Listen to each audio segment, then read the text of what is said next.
เบิ่งครับพี่น้องเมื่อคืนนี้ไปลอยกระทงกลับมา3 ทุ่มกว่าๆขี่รถมาเห็นอิหยังอยู่ข้างทางดำคือมือตัวบักใหญ่ครับแม่งลงมาเบิ่งปรากฏว่าเป็นเต่าครับเต่า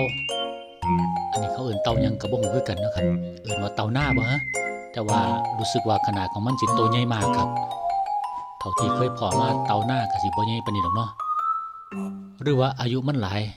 มันเฒ่าแล้วก็บ่ฮู้จักเนาะครับมันเลยตัวใหญ่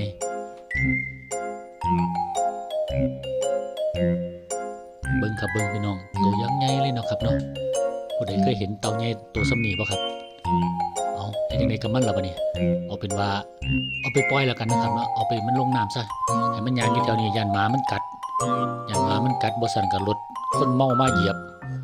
เต่าอาจจะบ่เป็นหยังแต่ว่าคนเหยียบอาจจะรถล้มบาดเจ็บได้เพราะฉะนั้นนี่ก็เอาใส่กะละมังนี่ล่ะเอามาฮอดหนองแล้วครับมาฮอดสระหนองม่วงใส่กะละมังมา2 คนกับแม่บ้านเบิ่งถึงบ่กล้าจับถึงหนักเนาะครับเนาะอุ้มมาจนว่าหลังแอนว่าสิปล่อยลงหม้องนี้ให้มันย่างลงไปเองมันก็บ่ย่างลงไปเนาะครับเนาะเฮ็ดจังได๋ล่ะบัดนี้ก็จำเป็นต้องอุ้มมันลงไปอีกแล้วครับบัดนี้เอา